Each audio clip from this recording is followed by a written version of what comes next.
Hello, listeners. It's time once again for another Campfire Ghost Story presented to you by the Malden Public Library. Today's story comes from The Merry Spinster, Tales of Everyday Horror by Mallory Ortberg. I don't know about you, dear listeners, but one thing that can really send chills up my spine is looking back at a beloved childhood memory and finding that something was rotten in the state of Denmark. And that's what today's story deals with. That, of course, was a reference to Hamlet by Billy Shakespeare. I harbor no ill will toward Denmark, so don't at me. And now, without further much ado about nothing, okay, I'll stop. Let's hop right into today's story, titled The Rabbit. There once was a velveteen rabbit, and in the beginning he was really splendid. Later, he was something other than splendid, but this was the beginning, and splendid will do for a start. He was fat and sleek, as a good rabbit should be. His coat was skewbald with deep rust-brown patches. He had real thread for whiskers, and the insides of his ears were slick with pink. It was Christmas, and there were other presents in the boy's stocking, but the rabbit was the best of them all. For at least 2 hours, the boy loved him, and then the family came to dinner in great clumps of aunts and uncles and cousins, and then there was a frantic unwrapping of parcels and papers. In the excitement of looking at all the new presents, the Velveteen Rabbit was put aside, and he learned for the first time what it was to be ignored, and he did not forget it. For a long time, he lived in a cupboard with the other unnecessary toys, and no one thought very much about him. As he was made merely of velveteen, and his ears were of georgette rather than real satin, some of the more expensive toys snubbed him, and he did not forget that either. The mechanical toys were very superior, and looked down on everything that neither clacked nor opened and shut on command, that was not a model of a plane or a boat or a car. Even the model train, which could run only on magnets along the track it was sold with, and could not be pushed along a table or the floor, never missed an opportunity to refer to his engineering in the most technical of terms. The rabbit could not claim to be a model of anything, for he didn't know that real rabbits existed. He thought they were all stuffed with sawdust like him. Sometimes he imagined what the other toys would look like with fistfuls of sawdust jammed into their open eyes and their painted mouths down into their stomachs. Among them all, the rabbit was made to feel very insignificant and commonplace, and the only one who was kind to him at all was the skin horse. "Whose skin do you have?" the rabbit had asked him, and the skin horse had shivered to hear the excitement in his voice. "Whose skin did you get?" "Not like that," he explained. "Not skin like that." The rabbit sat in silence, and the skin horse knew he had not liked the answer. The skin horse had lived longer in the nursery than any of the others, and he was so old that his coat was rubbed bald, and most of the threads of his tail had been ripped out. He was wise, for he had seen a long succession of mechanical toys arrive and swagger and break their springs and pass away, and he knew they would never turn into anything else. The rabbit would not be like the mechanical toys, and he would not let himself pass away. The rabbit would not break for anything. "What is real?" asked the rabbit one day, when they were lying side by side on the nursery floor. "Does it mean having things that buzz inside you and a stick-out handle?" "Real isn't how you are made," said the skin horse. The rabbit, who had quite liked the idea of having something buzzing inside of him, was rather disappointed at this. But a thing that happens to you. When a child loves you for a long, long time, not just to play with, but really loves you, then you become real. "Does it hurt?" asked the rabbit. "Sometimes," said the skin horse, for he was always truthful. "When you are real, you don't mind being hurt quite so much." This was a relief to the rabbit, who was more than a little let down by how dull being real sounded. "Can you hurt something else?" asked the rabbit. "When you become real?" "I don't know," said the skin horse, for he was always truthful. "Can you take someone else's reel?" he asked. "Or are you stuck having to get it brand new each time on your own?" The skin horse looked at the rabbit then. "What I mean is," the rabbit said carefully, and his voice was a crawling black thing across the floor.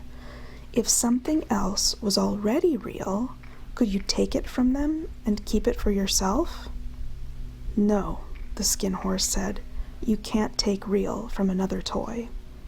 A truth, which was no small relief to the skin horse, who was no fool and could tell in what direction the conversation was tending. But the rabbit had not yet finished with his questions. "Can you take the real out of a boy, then? Can you take his heart into your own self and leave him stuffed with sawdust on the nursery floor in your place?" And the skin horse did not say anything to that. "I suppose you are real," said the rabbit, and the skin horse was afraid for the first time in a long while. "Yes," he said, quickly closing his eyes. "From the boy's uncle. That was a great many years ago, but once you are real, you can't become unreal again. It lasts for always." "I wonder if that's true," the rabbit said. "It is true," the skin horse said. "It's very true," and he kept his eyes closed. "How did you make him?" the rabbit, who was no longer lying down, asked with a terrible sort of eagerness. "How did you make him give it to you?" But the skin horse did not move and did not talk again. The walls of the room were old and yellow and painted with late afternoon shadows, and suddenly the skin horse felt he had been real for too long. After that, the skin horse was no longer in the nursery, and the rabbit's eyes gleamed a brighter black, and his ears glowed a livelier pink. In the nursery, there was a tiresome sort of person called the nanny. The nanny was difficult to anticipate. Sometimes she took no notice of the things lying about, and sometimes, for no reason whatsoever, she swooped about the place like a windstorm and bundled all the toys away in cupboards. She called this tidying up, and everyone but the nanny hated it. The rabbit especially hated it, and he did not forget the times he had been tidied. The rabbit was not in the business of forgetting, especially once he decided that he had been cheated of something. After one such tidying, the rabbit had been cheated of his place on the floor, and he would not forget it. The nanny was most assuredly not real. Sometimes the rabbit thought it was entirely possible that nothing at all was real, that real had been a lie of the skin horse from the beginning. But if there was real, the rabbit would find it. If there was not real, then the rabbit would decide what would happen next. One evening, when the boy was going to bed, he couldn't find the little white horsehair dog that always slept with him. The nanny was in a rush, so she simply looked about her, and seeing that the toy cupboard stood open, she fetched the rabbit out with an efficient hand. "Here," she said, "take the old bunny. He'll do to sleep with." And she dragged the rabbit out by one ear and put him into the boy's arms, and the rabbit felt the realness of the boy's warm heartbeat and the boy's soft and fluttering throat, and he knew that the skin horse had not been lying. That night, and for many nights after, the Velveteen Rabbit slept in the boy's bed.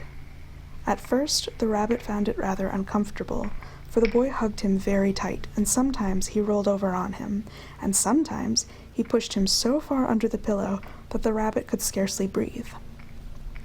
The rabbit found he missed the long, dark quiet of the nursery, when everything else in the house slept and was still. The boy did not sleep like everything else in the house. The boy slept in motion, and he snored, and rolled over, and grunted, and chapped his lips, and muttered in his sleep. The boy had jam on his bedclothes, and shoved crackers in his flat and flabby mouth. But the rabbit bore his discomfort graciously, and waited for the boy to start loving him. The boy insisted on talking to the rabbit, spilling the secrets of his stupid and inane boy's heart, and he made ridiculous tunnels for the rabbit under the bedclothes that he said were like the burrows that real rabbits lived in. Then the rabbit knew that there were others like him, and that the boy had kept him from them, and he did not forget that, and when the boy made him play his insipid games after the nanny had gone to bed, the rabbit burned in shame and anger. But when the boy dropped off to sleep, the rabbit would wriggle down under the boy's small, hot chin and above his small, hot heart and listen to his dreams, and then it was the rabbit's turn to play. On some mornings, the boy would wake up dizzy and red-faced and cross and tangled in his bedclothes, and on some mornings the boy could not get out of bed at all. One morning the boy woke up and was sick in the hallway. The rabbit was his only comfort then, on mornings when his limbs were so sleep-heavy that he stumbled on the way to the kitchen and spilled his breakfast with a trembling hand, and he grew afraid of the body he lived in. So time went on, and the little rabbit was very happy.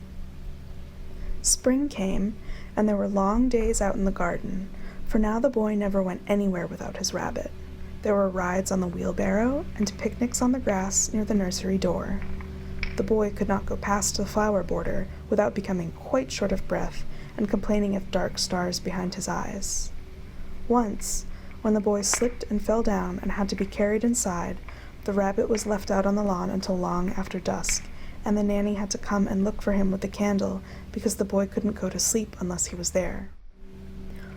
The rabbit was wet through and quite earthy from creeping along the burrows the boy had made for him in the flower bed, and the nanny grumbled as she cleaned him off with the corner of her apron. She had not seen him when he was an inching, bunching thing streaming darkly through the tunnels under her feet, and the rabbit rejoiced that he had not been seen until he wished to be. "You must have your old bunny," she said to the boy. "Fancy all that fuss for a toy." The boy sat up in bed and thrust out his shuddering hands. "You mustn't say that. He isn't a toy. He's real." When the little rabbit heard that, he was too happy to sleep. That night he grew fatter and sleeker and stronger, and into his boot-button eyes, that had long ago lost their polish, there came a look of happiness so bright that even the nanny noticed it the next morning when she picked him up, and she smiled to see it. That day the boy was especially ill, and complained of a thick feeling in his lungs and dust in his eyes. The nanny was cross, for she was never ill, and there is nothing the healthy find more tiresome than the sick. "Is there anything else you need, love?" she said, bustling about the sick bed, but the rabbit knew she meant, "Why don't you get up and get better?" "Why don't you get up and get better?" the rabbit whispered to the boy that night. The next morning, the boy woke up with 4 teeth cracked open to the root.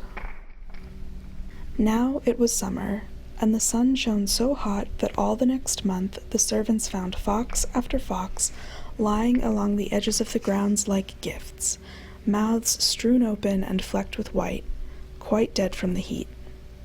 Near the house there was a wood, and in the long summer evenings the boy liked to go there after tea to play, on the evenings that he could stand and keep both eyes open. He would march off brokenly, dragging a wagon with the rabbit behind him. Some nights, as the sun set, his cracked lips bled, and the boy would cry a long, noisy child's cry, and the rabbit would endure it with perfect patience as the boy built him a nest and told him all his stupid childish sorrows. One evening, while the rabbit was lying alone on the grass, watching the light play over his own splendid paws, he saw 2 funny little creatures creep out of the tall brush near him. They were rabbits, like himself, but differently made, as they seemed quite brand new. Their joints didn't show in the least, and they changed shape queerly as they moved. One minute they were low to the ground and whispersome, and the next thickly gathered together into a neat bundle of flesh. They slid and spilled about him, one quite the shadow of the other. The rabbit stared as they crept close to him, looking for the key that wound them up and made them jump so. The rabbits stared back at him, twitching their noses all the while, until one of them finally asked, "Why don't you get up and run with us?" "I don't feel like it," said the rabbit, which was true. "Don't you?" asked the other rabbit. "It's easy as anything," and he gave a great, juddering lurch sideways and caught himself violently on his hind feet. "I don't believe you can do it," he said.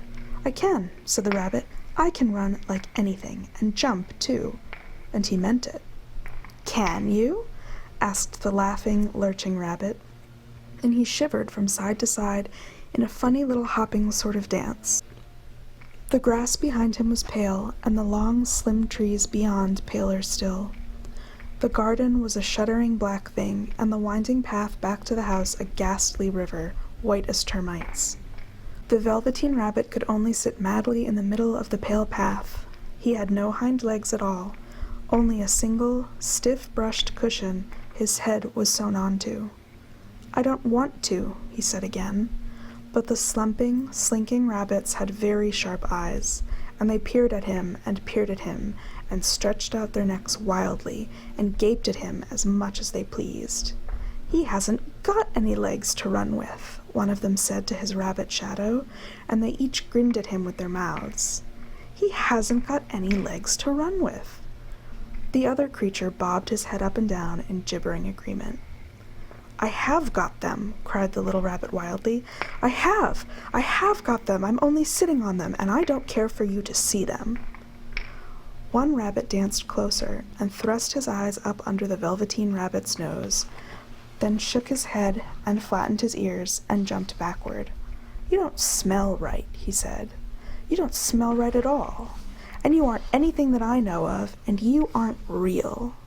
The other twitched his nose in agreement. Just then came the slow, slumping sound of the boy approaching, and with a fierce whirling of feet, the rabbits disappeared. For a long time, the Velveteen Rabbit lay very still, looking at the grass and everything that moved over it and everything that moved under it. The sun trembled lower and lower in the sky until it tipped and spilled itself out over the grass. Presently, the boy came limping back up the white path and picked up the rabbit and carried him home. Months went by, and the rabbit grew soft and tender like new skin from touch, and the boy loved him all the more for it, and the rabbit loved him back. He loved the boy until his freckles faded and his head ached and his breath came in hard, sharp gulps like a dog's. One day, the boy caught a fever, and dark red patches bloomed high on his cheek, and he wept in his sleep, and his little body grew so hot it burned the rabbit when the boy clutched him close. Strange people streamed in and out of the nursery, and a light began to burn all through the night, and through it all the little Velveteen Rabbit lay there, hidden under the bedclothes. The rabbit found it a long and weary time, and worried that someone would spot him and take him away. But he knew how to be patient. He thought of the stupid skin horse, who had waited years to become real. He thought very hard about what it would be like if the boy should get well again, and how they would go out in the garden and play splendid games in the raspberry thicket. All sorts of delightful things he planned, and while the boy lay half asleep he crept up close to the pillow and whispered them into his ear. The boy's skin grew white and thin as moth's wings. His joints seized up, thick and angry, and he cried out when his nanny moved his legs to change the sheets. The boy's teeth trembled and his eyes darkened, and his brain had a fire inside of it. The boy hurt, and the rabbit got realer and realer by the minute. The boy no longer whispered his stupid secrets to the rabbit, because his tongue had swollen up into every corner of his mouth. The boy scarcely moved. The boy gazed at the rabbit and loved him, and the rabbit loved him back very hard, until at last the boy stopped moving at all. It was a bright, bold morning, and the windows had been thrown wide open to let the breeze in. They had carried the boy out of the room, wrapped like a new toy. The little rabbit lay tangled up among the bedclothes, with just his head peeping out, listening as they talked about arrangements and doctor's orders. The entire nursery was to be disinfected, and all the toys the boy had ever played with were to be burned. The rabbit was very happy to think of them all burned, although he was sorry to miss the disinfecting. He rather thought he would enjoy being disinfected, perhaps even as much as being real. Just then, the nanny caught sight of him and popped him directly into the sack with old picture books and stiff-kneed toy soldiers and a lot of other rubbish, and carried them out to the end of the garden where they were to be turned into a bonfire. The boy was not turned into a bonfire.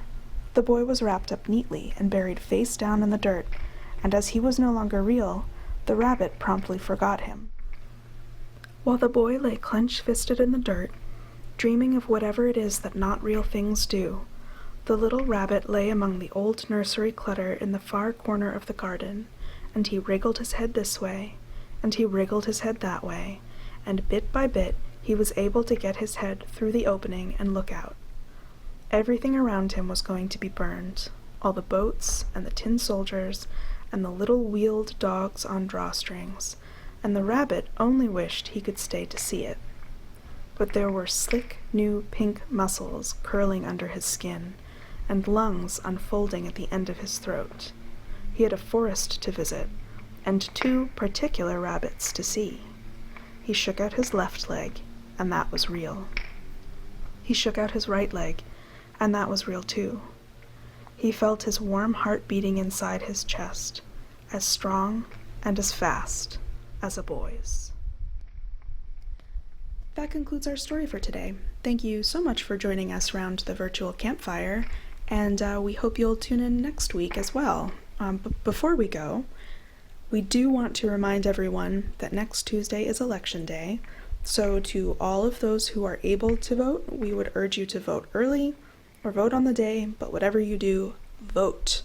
And for those who are not able to vote for whatever reason, consider volunteering at a polling place to help your friends, family, and neighbors get to their polling place, or, just incessantly remind them to vote. It's a right that we have, but looking around at the rest of the world, it's also a privilege, and use it or lose it, you know what I mean? Also, some people require a little extra assistance filling out their ballots, so if someone you know needs that extra bit of help, you could offer to assist them, and that is legal. It literally says it on the ballot. So again, don't at me. We do hope you'll join in next week for our continuing Campfire Ghost Story series, but Halloween happens to fall betwixt our scheduled story times, so we just might have a special spooky surprise for you on Saturday. Keep your eyeballs, peeled for an extra story drop, and that just about wraps it up for today. This is Library Lil signing off and wishing you a week of chills, thrills, and civic participation.